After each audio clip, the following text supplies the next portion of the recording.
राम जन्मभूमि अयोध्या से लेकर महाकाल की नगरी तक बस एक ही मोदी जी का मंत्र चल रहा है। राम नाम की लूट है, लूट सके तो लूट।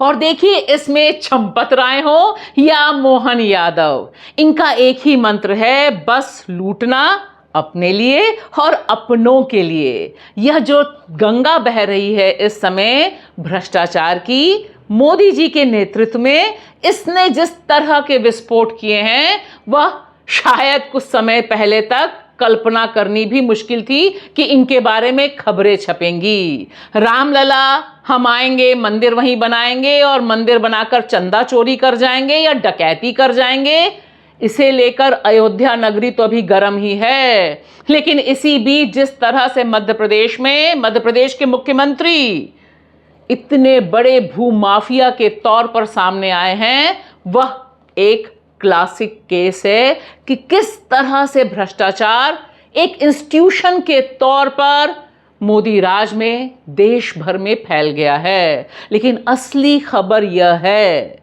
कि रामलला को तो लूट ही रहे हैं, महाकाल नगरी में भी लूट चल रही है, लेकिन देश का भविष्य कैसे चौपट किया जा रहा है और उसमें जो भ्रष्टाचार है उसके लिए धर्मेंद्र प्रधान और मोदी जी कैसे जिम्मेदार हैं, उसकी यह जो खबर है इस पर कम चर्चा है।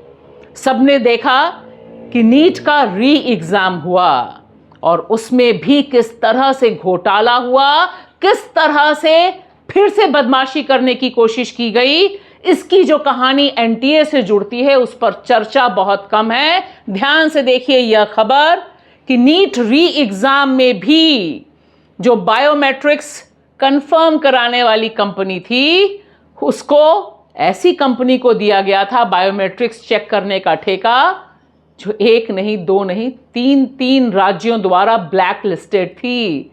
लेकिन मोदी जी हैं कि मानते नहीं, धर्मेंद्र प्रधान को अभी भी बचा रहे हैं, ठीक उसी तरह से जैसे भ्रष्टाचार में डूबे मोहन यादव को बचाया जा रहा है या फिर रामलला के चंपत राय को बचाने की पूरी कोशिश चल रही है। जहां बीजेपी वहां भ्रष्टाचार। ये हैं मोहन यादव, मध्य प्रदेश के मुख्यमंत्री की कुर्सी पर बैठते ही उनके परिवार ने उज्जैन में धड़ाधड़ जमीनें खरीदनी शुरू कर दी। कुल 168 एकड़ में 137 प्लॉट खरीदे गए। मोहन यादव सरकारी प्रोजेक्ट्स की घोषणा करते और उनका परिवार उसके आसपास जमीन खरीदता। इस भ्रष्टाचार में मोहन यादव का पूरा परिवार शामिल है। पत्नी, बहू, भाई, भाई की पत्नी, भाई के बेटे, चचेरे भाई, सबके नाम से जमीन खरीदी गई। ये खुली लूट है जिसमें खुद मुख्यमंत्री शामिल हैं। यही नरेंद्र मोदी का बनाया हुआ मॉडल है। शर्मनाक।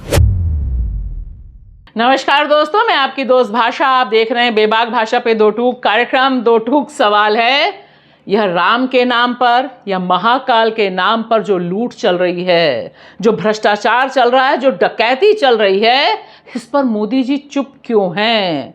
क्या इसकी वजह यह है कि वह खुद जिस तरह से अपनी छवि को चमकाने के लिए हमारी आपकी जेब में डाका डालते हैं, यह जो आरटीआई के द्वारा खुलासा हुआ है कि 2586 करोड़ के करीब उन्होंने सिर्फ और सिर्फ अपनी छवि चमकाने के लिए अखबारों, डिजिटल प्लेटफॉर्म, मीडिया में खर्च किए। क्या यह एक बड़ा कारण है कि सब कुछ इमेज पर डिपेंड करता है? लेकिन मोदी जी के शासनकाल में अब यह छवि तो पूरी तरह से भ्रष्टाचार में डुबकी दर डुबकी लगाई जा रही है। जिस तरह से खुलासा हुआ इंडियन एक्सप्रेस की इस इन्वेस्टिगेटिव रिपोर्ट में कि मोदी जी के बहुत ही खास मुख्यमंत्री मध्य प्रदेश के मोहन यादव न खुद ही खाया उन्होंने, न अपनी बीवी के नाम पर खाया, न अपने बेटे के नाम पर खाया, बल्कि अपने पूरे खानदान को जमीन बांटने का जो बंदर बाट खेला है और सब कुछ महाकाल की नगरी में किया है, वह दरअसल एक छोटी सी तस्वीर है कि कितना बड़ा भ्रष्टाचार इस समय देश के तमाम भाजपा शासित राज्यों में चल रहा है।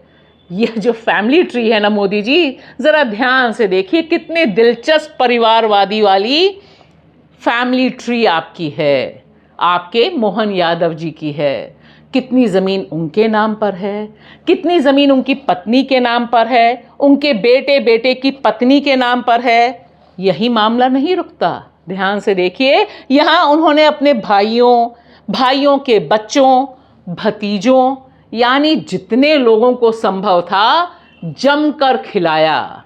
और यह खिलाने का क्रम पूरी बेशर्मी से हुआ है, क्योंकि यह जो प्लॉट खरीदे गए हैं, इन प्लॉटों के इर्द गिर्द इनके दाम बढ़ाने के लिए सरकार बहादुर ने ऐसी स्कीम जारी की जिससे करोड़ों का फायदा हो। मोहन यादव के भ्रष्टाचार की गंगा तो इतनी ज्यादा है कि कितनी उस पे खबर की जाए, लेकिन कुछ आंकड़े बस आंख खोलने के लिए काफी हैं भक्तों के। नॉन भक्त पहले ही से जान रहे हैं कि उज्जैन में सिंहस्थ के नाम पर क्या खेल चल रहा है। जी हाँ, वहां सिंहस्थ होना है 2028 में, और इसलिए उज्जैन की प्रॉपर्टीज में आग लगनी है। जिस तरह से 137 प्लॉट यानी 168 एकड़ जमीन बस और बस 45 करोड़ में ली है मोहन यादव जी और उनके परिवार ने, वह तो कहानी को पूरा का पूरा क्विक फॉर्म में समझाने के लिए काफी है। वैसे याद रहे कि मुख्यमंत्री जब से बने हैं मोहन यादव जी, तब से 252 से लेकर 300 एकड़ जमीन उनका परिवार आराम से खरीद चुका है। अब यहां पर ध्यान देने की बात यह है कि जब यह इतना बड़ा खुलासा हो रहा है और मोहन यादव और मोदी जी से सवाल पूछने की समय आया है, ठीक उसी समय 2 रुपया ट्रोल आर्मी या फुटकर में पैसा कमाने वाली ट्रोल आर्मी तमाम तरह के लॉजिक्स पेश कर रही है कि अरे भैया, इसमें भ्रष्टाचार क्या हुआ, ये तो सारा का सारा जमीन खुली खरीद की गई है, जिसमें 2 रुपया ट्रोल आर्मी वाले मिस्टर सिन्हा भी हैं और उनकी पूरी की पूरी टीम है, वह बैटिंग कर रही है कि देखो भैया इसमें गड़बड़ क्या है, यह तो सब खुली खरीद है। अरे जनाब, इस खुली खरीद में कितने करोड़ों वारे नारे हुए हैं, कहानी उसकी है। और द ग्रेट मुख्यमंत्री और ग्रेट मुख्यमंत्री का जो परिवार इसमें करोड़ों कमा रहा है और सरकारी नीति की वजह से कमा रहा है, असली कहानी वह है। अब इस ट्रोल आर्मी के लिए मैं और बेहतर स्क्रिप्ट दे सकती हूं। Mister Sinha and the troll army, ध्यान से सुनिए। आपको दरअसल लिखना चाहिए कि मोहन यादव ने देश भर में सबसे बड़ा एग्जाम्पल पेश किया है, किस तरह से धर्म की सेवा में पूरे घर भर को लगा दिया जाता है, कमाई बटोरी जाती है। इसका इससे बेहतरीन एग्जाम्पल भारतीय जनता पार्टी के पास कोई और मुख्यमंत्री नहीं दे सकता। अब आप अपनी स्क्रिप्ट चेंज कर दीजिए। और उधर देखिए, अयोध्या, रामनगरी, रामलला हम आएंगे, मंदिर वहीं बनाएंगे, चंदा चोरी करके आपके ही गुण गाएंगे वाले अंदाज में चंपत राय जी जिस तरह से भ्रष्टाचार के केंद्र में हैं और उनके साथ साथ सीधे सीधे सवालों के घेरे में देश के प्रधानमंत्री हैं, क्योंकि राम मंदिर न्यास पीएमओ के नेतृत्व में चलता है। उसमें जितना बड़ा घोटाला हुआ है, मुझे लगता है सभी कुछ चुरा लिया गया है। रोज रोज नए खुलासे हो रहे हैं। कभी रामलला के पाजेब चोरी की घटना आती है, कभी हार की चोरी आती है, कभी सोने के जो लोगों ने दिए हैं, चांदी के जेवर दिए हैं उसकी चोरी, शिलाओं की चोरी, इतनी ज्यादा चोरी कि अब दैनिक भास्कर ने जो खुलासा किया है उसके मुताबिक तो राम मंदिर ट्रस्ट के भतीजे और रिश्तेदार जो वहां के सदस्य हैं, उनके सारे के सारे परिवारों ने जो जमीन घोटाला किया है वह भी क्लासिक है। 17% ज्यादा कीमत वसूली गई है जमीन की। रामलला के नाम पे भ्रष्टाचार की रफ्तार कितनी तेज है, ध्यान से देखिए। बस 10 मिनट के भीतर 2 करोड़ की जमीन 18 करोड़ रुपए में खरीद फरोख्त हो गई। और देखिए, इस पर जो लीपा पोती करने का गंदा घिनौना खेल चालू हुआ है। एसआईटी गठित की गई, एफआईआर अभी तक नहीं हुई है, क्योंकि ऊपर मोदी जी हैं और राज्य में योगी जी हैं। और एसआईटी अपनी रिपोर्ट किसे सौंपती है? संजय प्रसाद जी को सौंपती है। यह तस्वीर सबको याद रखनी चाहिए। यह संजय प्रसाद कौन है? यह ट्रस्ट के सदस्य हैं।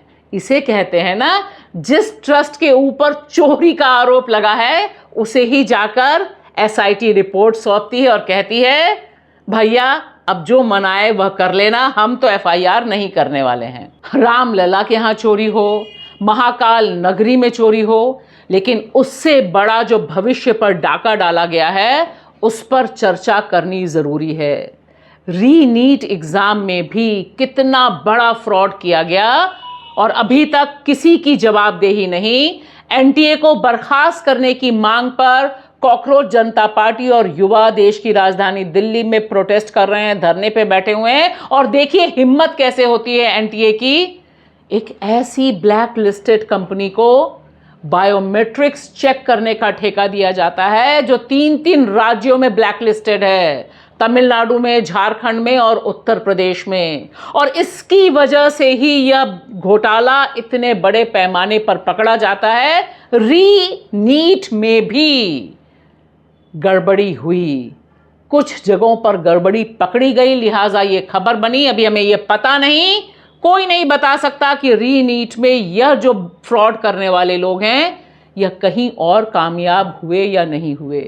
लेकिन मोदी जी हैं कि चुप हैं, क्योंकि उन्हें पता है कि 2000 करोड़ से अधिक रुपए जो वो अपनी छवि को चमकाने में खर्च करते हैं, लिहाजा हर जगह लोग यही कहते हैं, हम भी कहते हैं कि मोदी जी हैं तो मुमकिन है कि राम के नाम पर, महाकाल की नगरी के नाम पर, बच्चों के भविष्य के नाम पर यह चोरी और डकैती निर्विवाद रूप से चलती जा रही है।